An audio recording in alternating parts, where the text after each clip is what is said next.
अस्सलाम वालेकुम व्यूअर्स, मैं हूं डॉक्टर यूसुफ। तो आज जो हमारा टॉपिक है वो है सिरप फिनरगन। फिनरगन तो तकरीबन हर माएँ जानती होंगी जो शादीशुदा हैं, क्योंकि बच्चों को ज़्यादा पिलाती रहती हैं।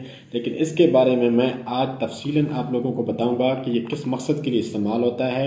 हम डॉक्टर हजरात कौन सी मरीज़ों को हम यूज़ करवाते हैं, इसके क्या फ़वाइद हैं, क्या नुकसानात हैं, क्या हम ये छोटे बच्चों को इस्तेमाल करवा सकते हैं, अगर करवा सकते हैं तो किन कंडीशन में करवा सकते हैं, और क्या इसकी डोजेज है और क्या इसके साइड इफ़ेक्ट हैं।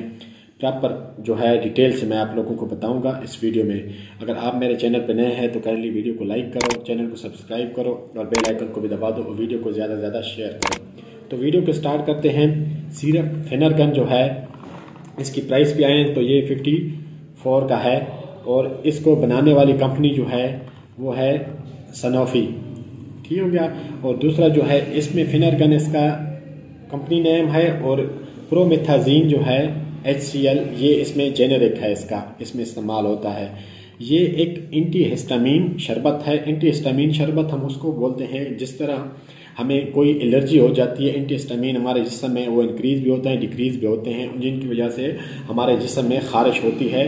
तो इन कंडीशन में हम इसको इस्तेमाल करवाते हैं।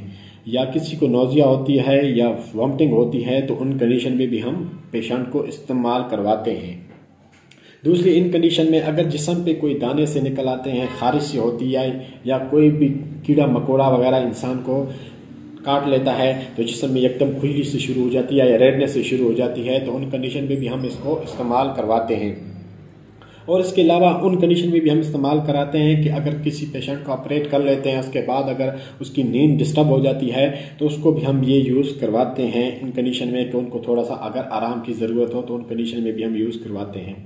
बच्चे जो 1 से 2 साल तक हैं उनको ये यूज़ नहीं कराना चाहिए, लेकिन आजकल माएँ हमारी बहनें वो ऐसा करती हैं, उन बच्चों को यूज़ करवाती हैं, क्योंकि सर्दियों की रातें हैं, रात को वो बच्चे उठते हैं, डिस्टर्ब करते हैं तो वो उनको पिला देते हैं। लेकिन इन कंडीशन में इनका साइड इफ़ेक्ट जो है वो इतना ज़्यादा तो नहीं है। यही साइड इफ़ेक्ट है कि अगर आप बच्चे को पिलाओगे तो वो इसका एडिक्ट हो जाएगा। मतलब है कि ये पिलाएंगे तो उसको नींद आएगी, उसको नहीं पिलाएंगे तो उसको नींद नहीं आएगी। तो कोशिश किया करो कि छोटे बच्चों जो 2 साल से कम है उनको ना पिलाओ। हाँ, उसके अलावा अगर आप बच्चों को ज़रूरत समझती हो वो डॉक्टर से चेक करवाओ, उनसे रिकमेंड करवाओ। अगर वो डॉक्टर इसको प्रेस्क्राइब करता है तो ये यूज़ करवाओ, अदरवाइज़ ये यूज़ ना कराओ, क्योंकि इसकी एडिक्शन जो है ये लॉन्ग टर्म भी चल सकती है। अगर आप एक बच्चे को इस चीज़ पे हैबिचुअल बना दोगे तो वो उसको जब भी आप लेटाओगे, जब तक ये सिरप आप उसको नहीं पिलाएंगे उसको नींद नहीं आएगी, उसकी नींद डिस्टर्ब रहेगी, कच्ची नींद रहेगी, यानी आँख बंद करेगा 2 मिनट के बाद फिर आँख खोल देगा। उसके अलावा इसकी जो डोज के बारे में बात की जाए तो ये उस कंडीशन को हिसाब से देखा जाता है कि इसको सिर्फ सुलाने के लिए इस्तेमाल करवा रहे हो, या उसको एलर्जी होगी या उस तरह यूज़ करवा रहे हो, या उसको वॉमिटिंग हो रही है, नोज़िया हो रहा है, क्या है, किस कंडीशन में है, एज के हिसाब से इसको डोज जो है सिंपल इसकी डोज जो है वो 1-1 चम्मच आप 8-8 घंटे के बाद भी यूज़ करा सकते हो, 1 या 2 चम्मच सुबह शाम भी यूज़ करवा सकते हो। लेकिन उसकी कंडीशन को देख कर किस किस्म का उसको मर्ज़ है, या उसको दाने निकले हुए हैं, या उसको नींद नहीं आ रही, या वो ऑपरेट हुआ है, या उसको कोई और ऐसा इशू है, यानी ये जो इसको हम उस टाइम उसकी कंडीशन को देख के उसको रिकमेंड करते हैं कि अभी इसकी क्या डोजेज है। तो उम्मीद करता हूँ आपको ये वीडियो पसंद आई होगी। मिलते हैं फिर नेक्स्ट वीडियो में, अपना ख्याल रखिएगा, मुझे इजाज़त दीजिएगा। अल्लाह हाफिज़।